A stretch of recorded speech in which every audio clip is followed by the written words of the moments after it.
Bapak Ibu yang dimuliakan Allah, oleh sebab itu solusi penyelesaian umat ini hanya satu. Apa itu? Khilafah. Itu khilafah.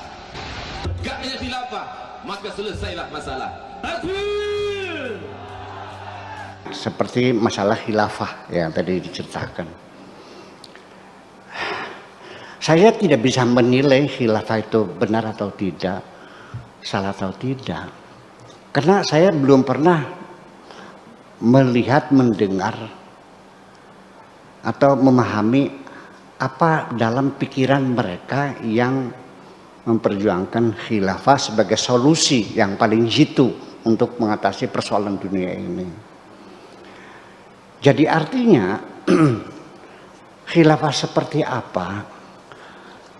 Coba secara mendetail kita bertanya, bukan berdebat saja.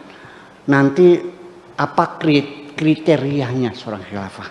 Apa khilafah ini presidensial, apa parlementer, apakah kerajaan, apakah kesultanan, apakah demokrasi, apakah otoriter, kemudian landasannya apa, cara pemilihannya bagaimana, dan pernah terjadi di mana di dunia seorang khalifah. Salam sejahtera bagi kita semua, kembali dengan saya di channel ini. Terima kasih bagi teman-teman yang sudah mendukung dan mensupport perkembangan channel ini.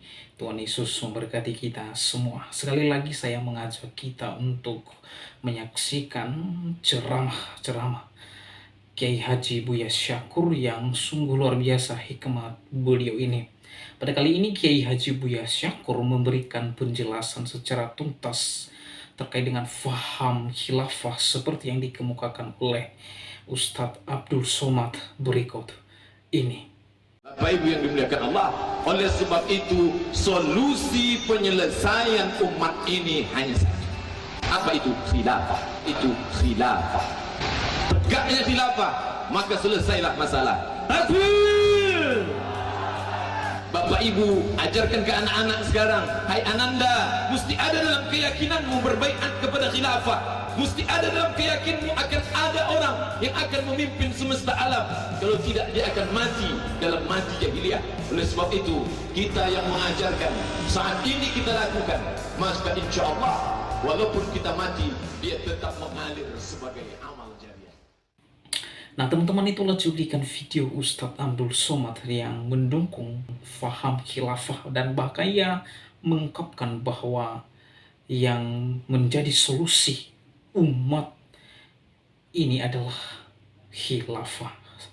Oleh sebab itu mari kita mendengarkan penjelasan dari Kiai Haji Buya Syakur terkait dengan khilafah. Apa itu khilafah dan seperti apa itu khilafah? Jangan skip video ini, mari terus saksikan sampai selesai supaya saudara dan saya tidak gagal memahami dan mengerti apa yang disampaikan oleh Kiai Haji Buya Syakur berikut ini.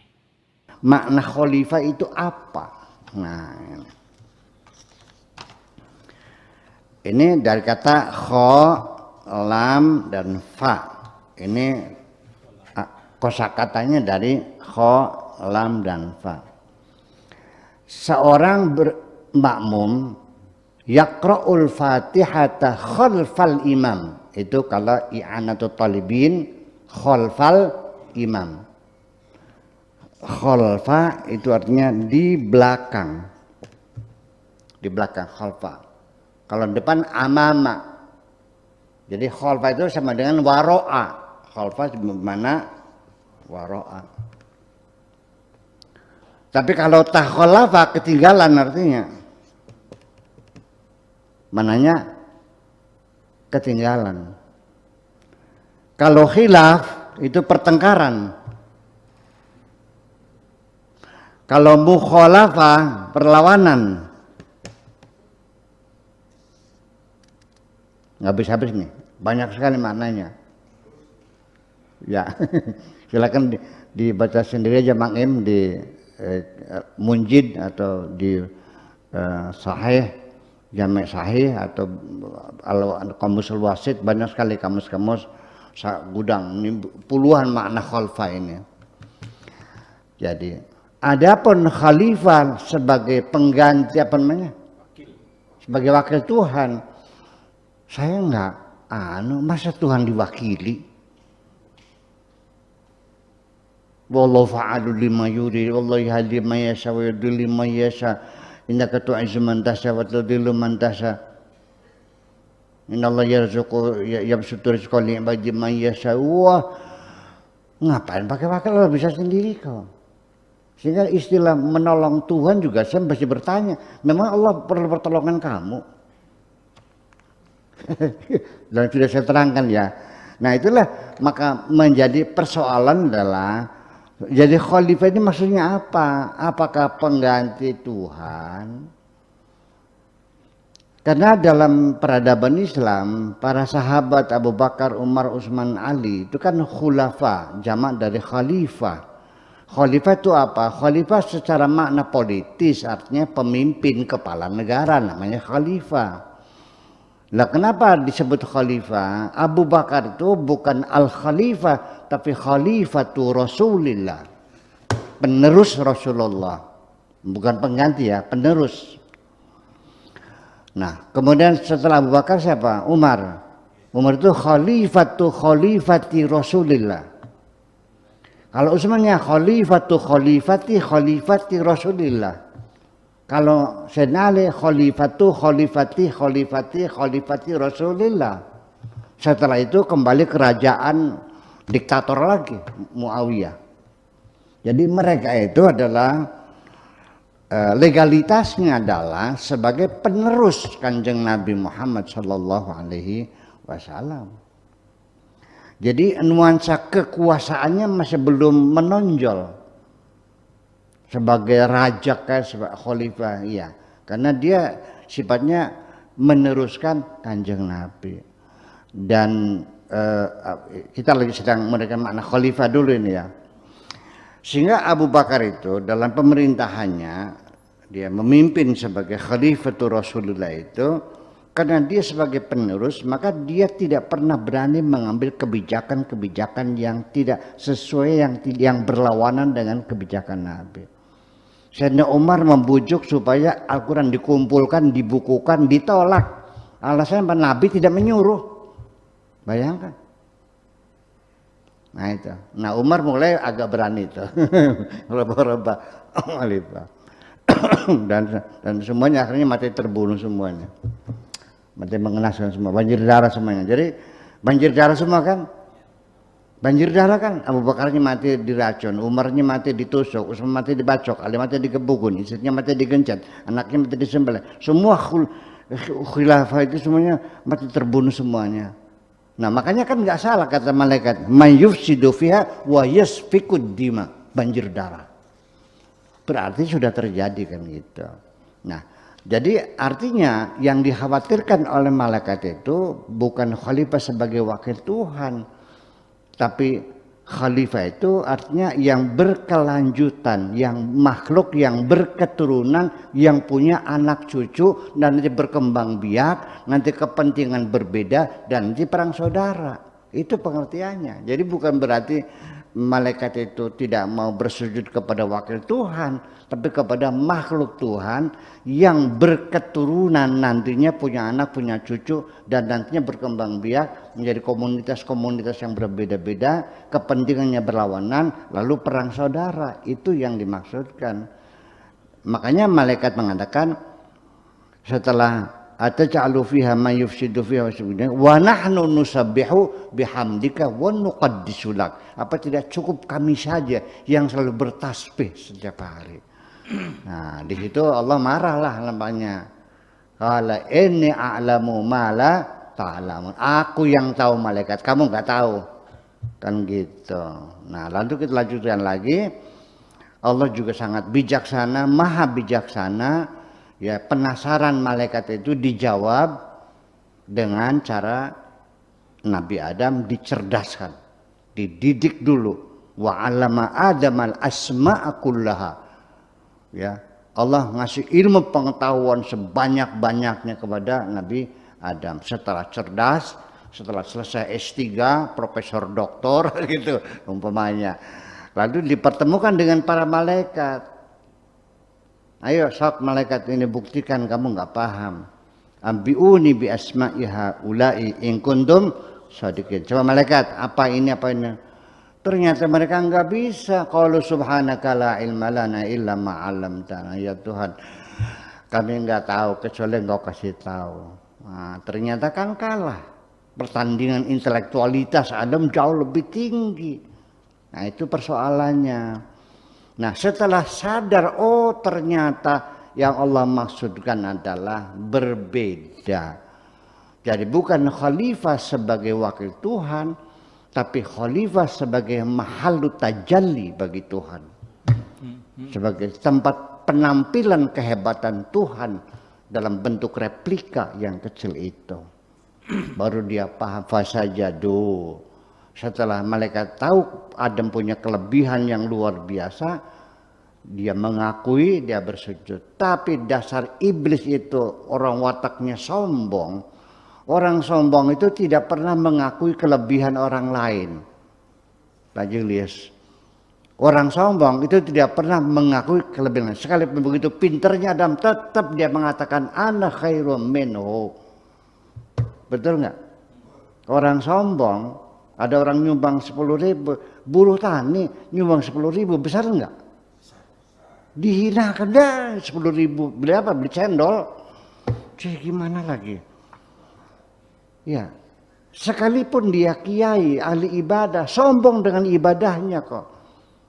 Menghinakan orang tani di gunung untuk ambil air wudhu, bawa ember turun ke gunung buat wudhu. Dengan susah payah naik ke atas untuk wudhu. Kan hebat. Iya. Hanya karena menyebutkan nama Tuhannya Allah, dihinakan. Iya, hebat kok. Jadi artinya bahwa pada akhirnya kesimpulan terakhir bahwa sama-sama baik iblis maupun malaikat pada tahapan awal perintah atas bersujud kepada khalifah itu sendiri tidak dipahami oleh mereka. Bahwa di dalam diri Adam ada roh Tuhan. Wa idza sawaituhu wa nafakhtu fihi mir ruhi, enggak tahu. Pak Afkar. Nah teman-teman, itulah dia penjelasan Kiai Haji Buya Syakur terkait dengan faham khilafah. Dan penjelasan ini sekaligus meruntuhkan logika dan pengetahuan Ustadz Abdul Somad terkait dengan khilafah. Menurut Ustadz Abdul Somad bahwa khilafah adalah merupakan satu-satunya penyelesaian umat ini. Hanya satu, itu khilafah, ungkap Ustadz Abdul Somad. Jadi menurut Ustadz Abdul Somad adalah solusi yang terbaik untuk mendamaikan umat dan mendamaikan bangsa ini adalah satu-satunya, itu faham khilafah. Nah inilah ungkap Ustadz Abdul Somad. Lalu berbeda dengan pandangan Kiai Haji Buya Syakur. Kiai Haji Buya Syakur tidak setuju dan sangat menolak faham khilafah semacam ini. Jadi menurut saya, mohon maaf, sekali lagi mohon maaf, saya mengatakan ini kepada Ustadz Abdul Somad. Sebenarnya Anda bukan seorang tokoh agama yang pantas diteladani. Sekali lagi, Anda bukan seorang tokoh agama yang diteladani, yang ditiru, yang diimitasi. Bukan. Karena ceramah Anda ini, bagi saya, ceramah-ceramah yang tidak mengedukasi dan tidak mendewasakan umatnya. Ya, berbeda dengan Kiai Haji Buya Syakur yang ceramah-ceramahnya memberikan edukasi, memberikan pencerahan, memberikan pengetahuan, dan bahkan mendewasakan umat. Ya, oleh sebab itu saya mengatakan ini kepada Ustadz Abdul Somad. Saat Anda ceramah di dalam masjid, Anda sangat bangga ketika engkau menghina salib, simbol iman kekristenan, yang seharusnya Anda sebagai tokoh agama tidak seharusnya Anda melakukan hal semacam ini. Yang seharusnya Anda tidak menyampaikan hal-hal semacam ini. Karena apa? Karena menyinggung, mendiskreditkan agama lain. Jadi oleh sebab itu sekali lagi mohon maaf saya mengatakan ini, bahwa ceramah-ceramah Pak Ustadz Abdul Somad tidak mengedukasi sama sekali. Ketika Anda menghina salib, simbol iman kekristenan, Anda bangga. Ya, Anda bangga sekali. Sebab seharusnya Anda tidak mengungkapkan hal itu karena Anda adalah seorang tokoh agama atau figur, ya, tidak lain hanya mendiskreditkan iman kekristenan. Jadi oleh sebab itu, kalau saya melihat Pak Ustadz Abdul Somad ini di dalam titelnya, sepertinya Anda adalah seorang yang sudah berpendidikan, sepertinya Anda orang yang sudah dididik, ya, dididik secara karakter dan secara etika. Kelihatannya orang yang sudah berpendidikan, tetapi pada faktanya ternyata karakter Anda terlihat bukan seorang yang sudah berpendidikan, ya, bukan. Sekali lagi saya tekankan bahwa sesungguhnya ketika engkau menghina salib, simbol iman kekristenan, tidak seharusnya Anda seorang tokoh agama Islam melakukan hal demikian. Ya, tidak seharusnya. Sekali lagi kepada Ustadz Abdul Somad, ketika Anda menghina salib, simbol iman saya secara pribadi membekas di dalam hati saya. Video Anda pada waktu engkau menghina salib dan peristiwa itu berada di dalam masjid. Video itu umat Kristen sudah menyimpan, dan saya secara pribadi saya sudah simpan video-video itu. Walaupun saat ini Anda tidak tersentuh oleh hukum, namun suatu saat nanti ada anak Tuhan Yesus Kristus yang berani mengusut tuntas kasus ini, dan disitulah waktunya Anda harus mempertanggungjawabkan. Sekali lagi saran saya kepada Ustadz Abdul Somad, ya, alangkah baiknya Anda harus belajar kepada Kiai Haji Buya Syakur ini, supaya pikiran dan ketika Anda berceramah di dalam masjid memiliki pandangan yang baru dan pikiran Anda dicerahkan melalui ceramah-ceramah seperti ini. Jadi oleh sebab itu saya sarankan dan saya rekomendasikan Anda harus belajar kepada Kiai Haji Buya Syakur. Oleh karena itu demikian video saya kali ini, sampai jumpa di video saya selanjutnya saudara. Tuhan Yesus memberkati kita semua. Shalom.